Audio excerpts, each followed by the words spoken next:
Le fétiche, c'est un support. Le support, ça peut être le bois. N'est-ce pas? Oui. Et je vais expliquer le pourquoi les Africains utilisent le bois pour façonner d'abord la statuette ou la statue. Il y a la différence. Oui. Les anthropologues ainsi que missionnaires ont prouvé aux gens ceci. Lorsque vous voyez une statuette, on a l'impression que c'est ça le fétiche. Mais non! Mais il y a des monuments aux États-Unis d'Amérique. La statue de la liberté, ce n'est pas un fétiche, c'est une statue. Depuis quand vous venez au Congo ici, vous avez vu les gens adorer les fétiches? Non, les statuettes ou les monuments qui sont placés par-ci par-là. Non. Vous voyez, nulle part nous passons ici dans les ruelles, nous voyons les gens sous les statues qu'on a mis pour conserver la mémoire historique de notre pays. On ne voit pas les gens adorer ça. Partout dans le monde. La statue de Jeanne d'Arc, la statue de Gaulle, les Français n'adorent pas ça. Maintenant, le fétiche, c'est pas la statue ou la statuette. Vous pouvez prendre un morceau de bois, vous le donnez une forme quelconque, mais dès que vous y placez certaines informations, vous avez le fétiche.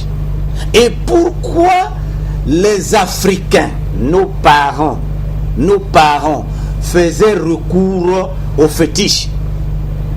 Est-ce que c'est parce qu'ils sont anthropophages? Voilà ce qu'ils disent encore, les Occidentaux. Ils disent, mais oui, mais ils sont anthropophages. C'est-à-dire, ils mangent la chair humaine. Même pas le cannibalisme.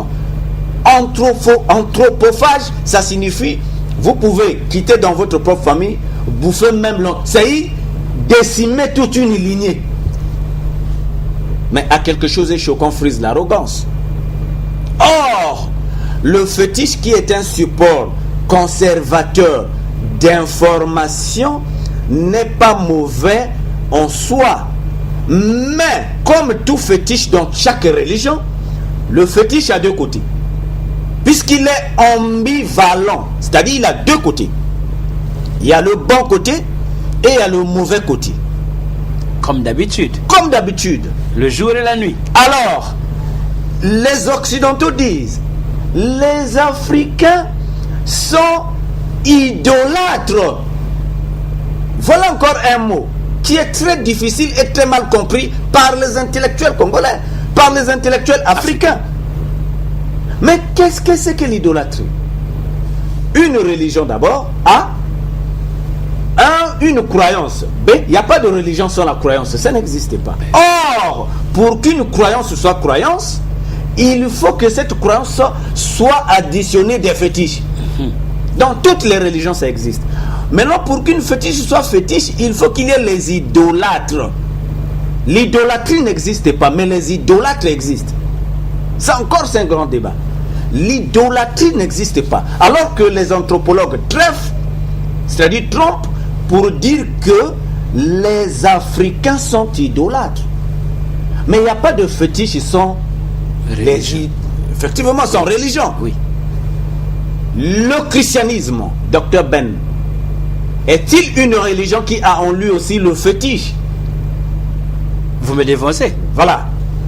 Ça, c'est à répondre. Oui, après, vous me dévancez. Après, vous allez me poser la question sur ça. Ok. Alors, parce que je mets d'abord le lien entre le fétiche et les idoles. Oui. Ou l'idolâtrie. Oui.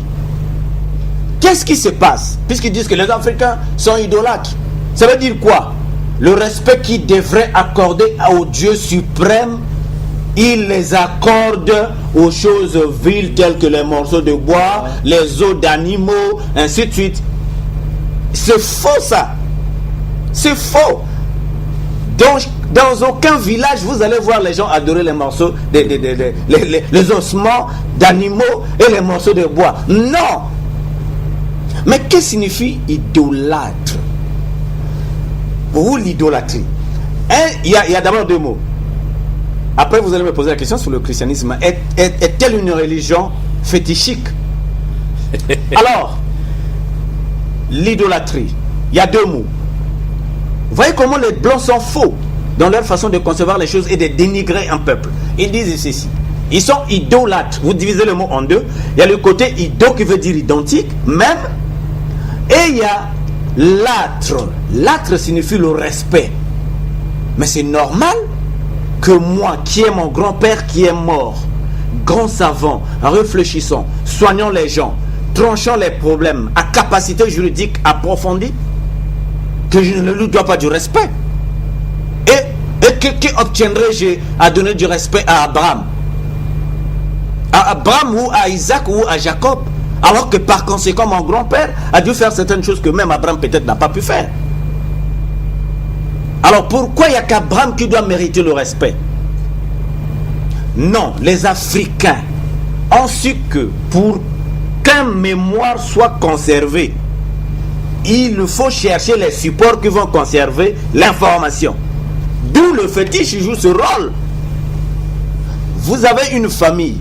Pour éviter que la famille soit décimée par la sorcellerie, il vous faut chercher, puisque le grand-père qui protégeait la famille n'est plus là, mais il faut le faire revenir, qu'il continue à protéger la famille. C'est même ça la vraie religion. Maintenant, nous qui sommes restés, qu'est-ce que nous allons faire? Nous allons concevoir un support. Sur ce support, nous bombardons les informations. Et nous y mettons les interdictions. Bicéphale à 2 têtes. La sorcellerie ne doit pas rentrer, la pauvreté ainsi que la maladie non plus. Voilà le but du fétiche. Alors où est-il question de bouffer les gens ou d'être anthropophage à l'intérieur? Tout ça là ne sont que les montages des anthropologues et des historiens occidentaux afin de détruire la mémoire collective d'un peuple pour l'assujettir. Voilà.